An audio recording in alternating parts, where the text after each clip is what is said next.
अभ्यर्थियों को नियुक्ति पत्र वितरण के आज के इस कार्यक्रम में मंच पर उपस्थित प्रदेश सरकार में मेरे वरिष्ठ सहयोगी श्री दुर्गाशंकर मिश्र जी, कृषि उत्पादन आयुक्त श्री मनोज कुमार सिंह जी, प्रदेश शासन के सभी हमारे वरिष्ठ प्रशासनिक अधिकारीगण,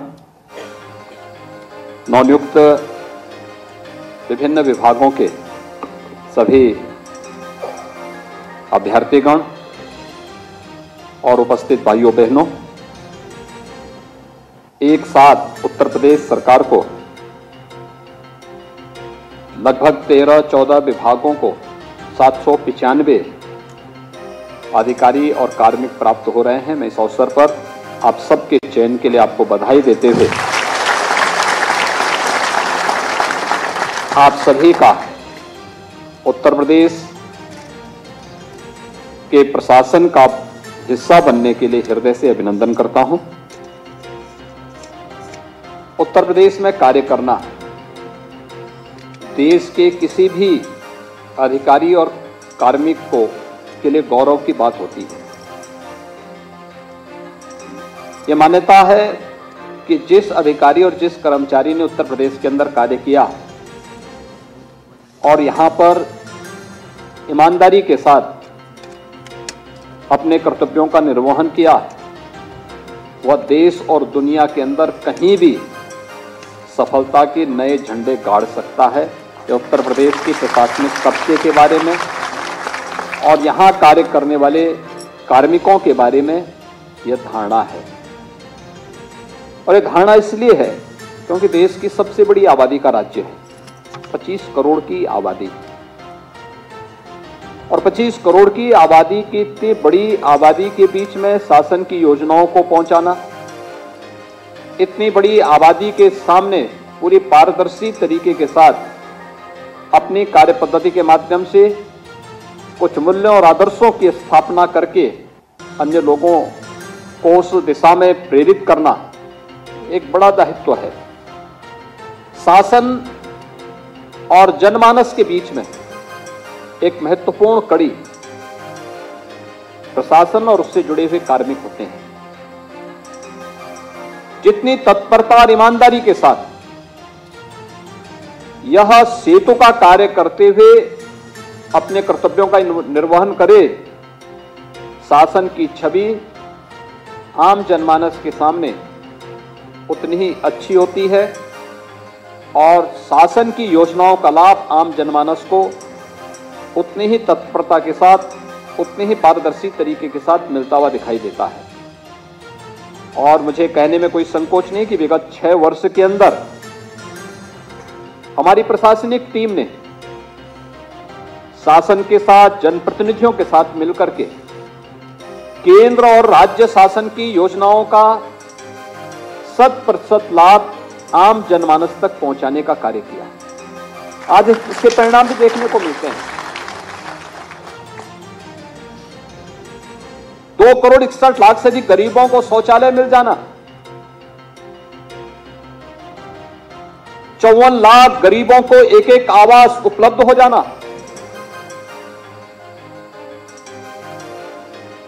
1 करोड़ 75 लाख गरीबों को उज्ज्वला योजना की रसोई गैस प्राप्त हो जाना, 1 करोड़ 53 लाख से अधिक परिवारों को विद्युत के निःशुल्क कनेक्शन उपलब्ध हो जाना। जहां ये योजनाओं की वह स्थिति है, 6 करोड़ से अधिक गरीबों को आयुष्मान भारत योजना के अंतर्गत 5 लाख रुपए की स्वास्थ्य बीमा का कवर मिलना, या फिर इंफ्रास्ट्रक्चर के कार्यों को जमीनी धरातल पर ईमानदारी के साथ उतार करके उत्तर प्रदेश की विकास की गति को तेजी के साथ आगे बढ़ाने का कार्य करना। ये सभी कार्य पिछले 6 वर्ष के अंदर हुए हैं और उसका परिणाम है आज उत्तर प्रदेश के बारे में लोगों की धारणा ही बदली। शासन और प्रशासन मिलकर के जैसा कार्य करेगा उस प्रकार की धारणा आम जनमानस की भी, और आम जनमानस की अगर धारणा बदली है तो देश और दुनिया की धारणा बदलने में कोई देर नहीं लगती है। उत्तर प्रदेश आज उसका उदाहरण है। याद करिए, आपकी पीढ़ी सौभाग्यशाली है कि आपने अपनी नौकरी के लिए इस सरकार के समय आवेदन किया। पूरी ईमानदारी के साथ चयन की एक प्रक्रिया को आगे बढ़ा करके आपका चयन हुआ। किसी भी स्तर पर आवेदन करने से लेकर के किसी भी स्तर की परीक्षा में आपको कहीं किसी की सिफारिश करवाने की आवश्यकता महसूस नहीं हुई। और आज जब नियुक्ति पत्र वितरण का एक कार्यक्रम यहां पर संपन्न हो रहा है, इसके लिए भी आपको किसी के पास जाने की आवश्यकता नहीं पड़ी। किसी के पास जाने की आवश्यकता नहीं पड़ी। नियुक्ति विभाग ने आपको कॉल किया, आप यहां पर आए, आपको यहां पर नियुक्ति पत्र वितरित भी हो रहे हैं। आज से आप उत्तर प्रदेश सरकार के उन संबंधित विभागों के एक पार्ट बन गए। विभाग भी उसी प्रक्रिया के साथ आपको अपना हिस्सा बना करके आपकी सेवाओं को लेगा। लेकिन जब शासन की नियत में ही खोट हो, शासन की नियत ही जब दुराग्रह से प्रेरित हो और नियुक्ति की प्रक्रिया से ही भ्रष्टाचार का बोलबाला हो, तो फिर आगे की तो कल्पना ही नहीं की जा सकती। एक समय सीमा के अंदर आपके चयन की प्रक्रिया को पूरा किया गया। इससे पहले की स्थिति क्या थी?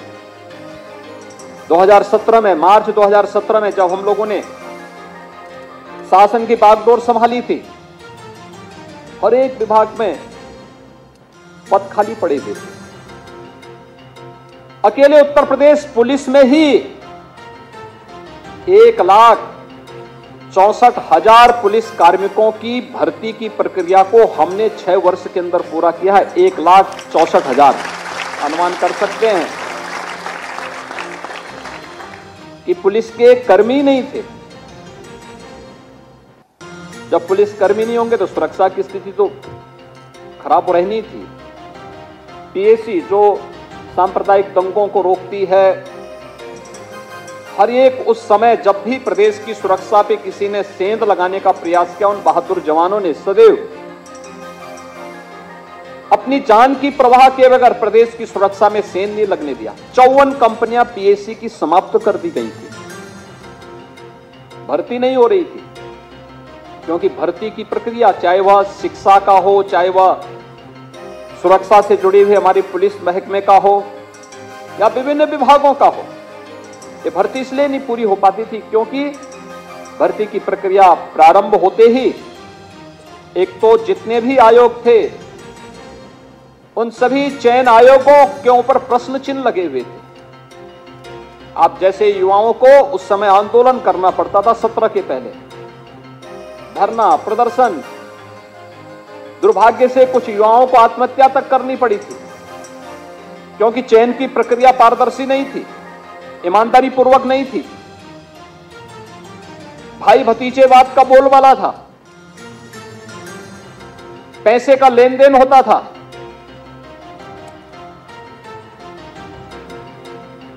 कुछ लोगों के घरों से सूची बन करके जाती थी। जो योग्य लोग नहीं थे उन्हें आयोगों का अध्यक्ष बनाया गया था। जो स्वयं योग्य नहीं है वह आयोग का अध्यक्ष बनेगा तो आयोग की कार्य पद्धति पर प्रश्न खड़े होंगे ही। और पिछले 6 वर्ष के अंदर आपने देखा होगा किस पारदर्शी तरीके के साथ, क्योंकि हम लोगों ने पहले ही दिन इस बात को कह दिया था।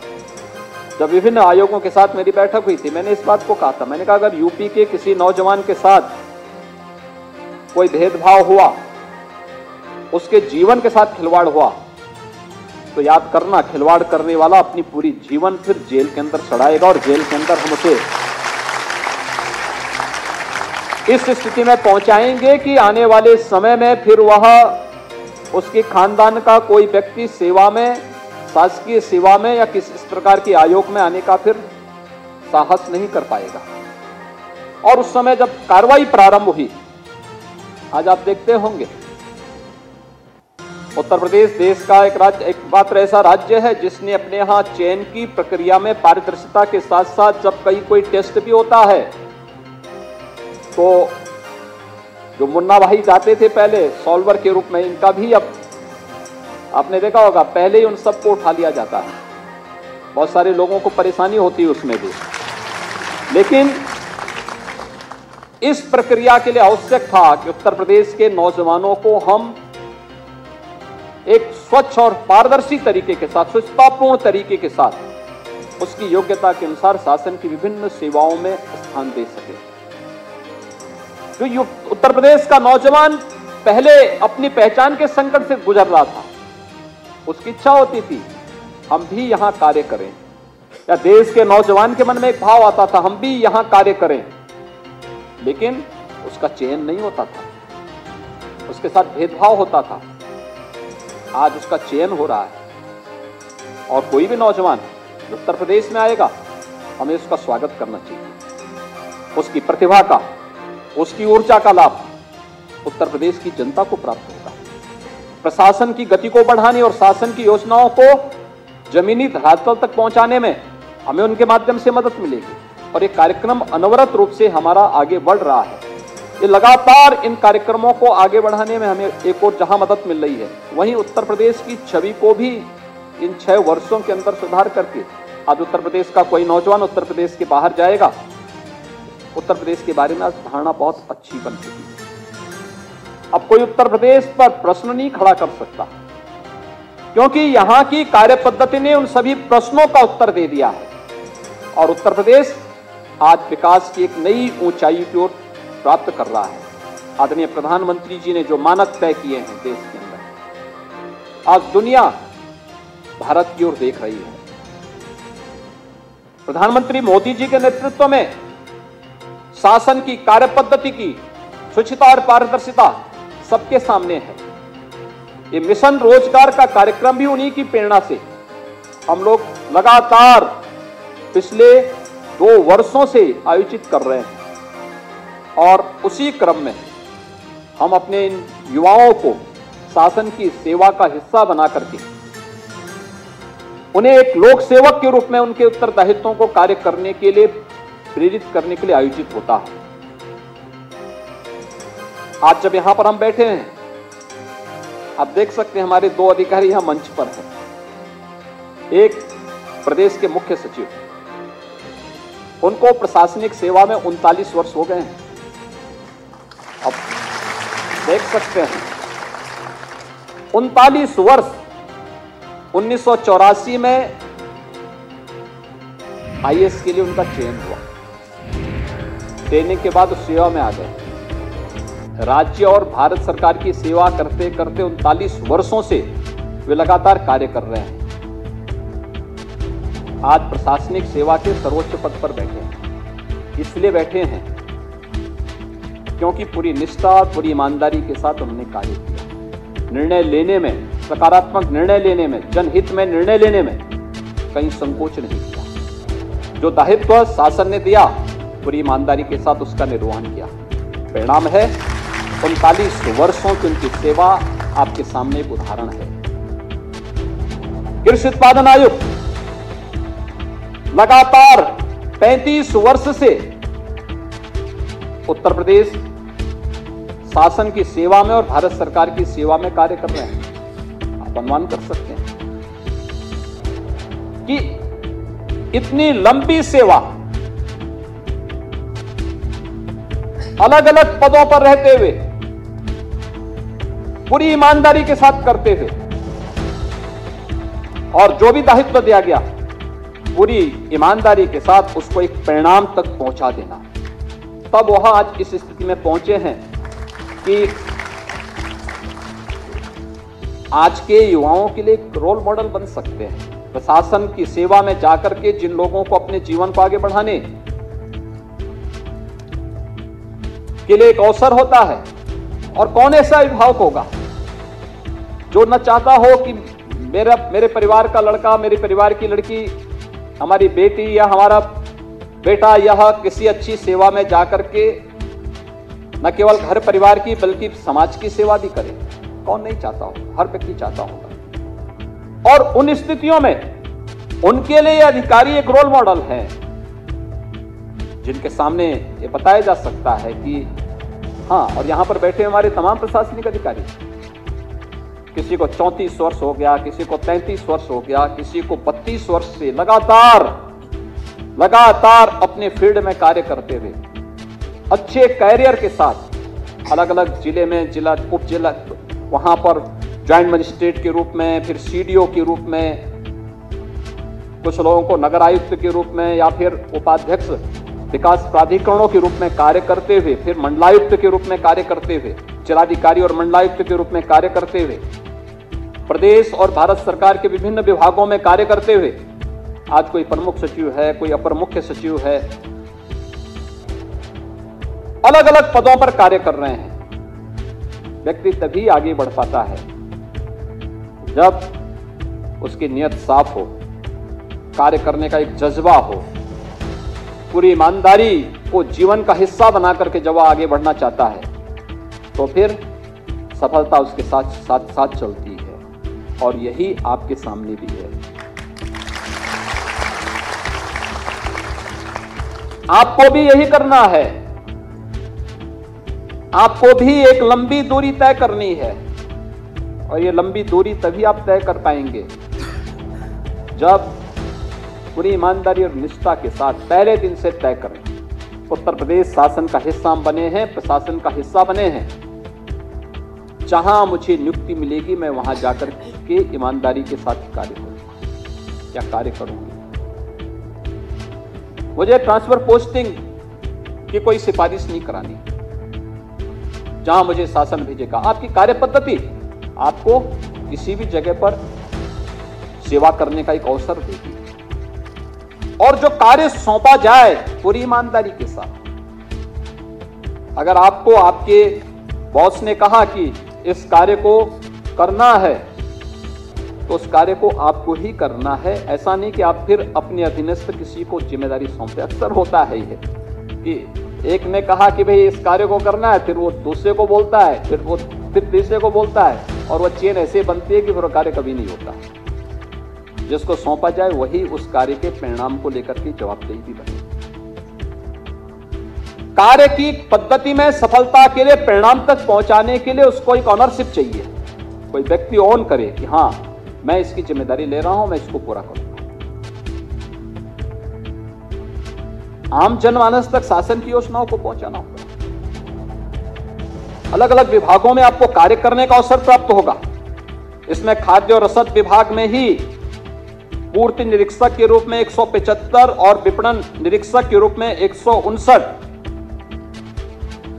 अभ्यर्थियों का चयन हुआ है। अब आप सोचिए कि खाद्य और रसद विभाग में कितना बड़ा कार्य है। 15 करोड़ लोगों तक राशन की सुविधा उपलब्ध करवाने के कार्य, और अब तो तकनीक का उपयोग हो गया है। जैसे आपकी चयन की प्रक्रिया में आपने देखा होगा, अब बहुत उसमें गुंजाइश नहीं बची है कि कोई व्यक्ति हेरफेर कर ले। गुंजाइश नहीं बची है। ऐसे ही यहां पर भी एक व्यवस्था की गई है कि घटतोली भी ना हो।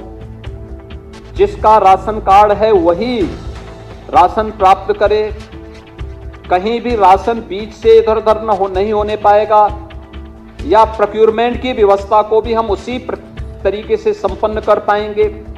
ये सभी चीजें बहुत अच्छे ढंग से आगे बढ़ रही हैं, और मैं मानता हूं कि जिन विभागों में वास्तव में रिफॉर्म देखना हो तो उनमें से एक विभाग है। जिन लोगों का चयन हुआ है उनके लिए यहां पर कार्य करना अपने आप एक अनुभव होगा, क्योंकि आप भी ग्रामीण या शहरी पृष्ठभूमि से जुड़े हुए हैं।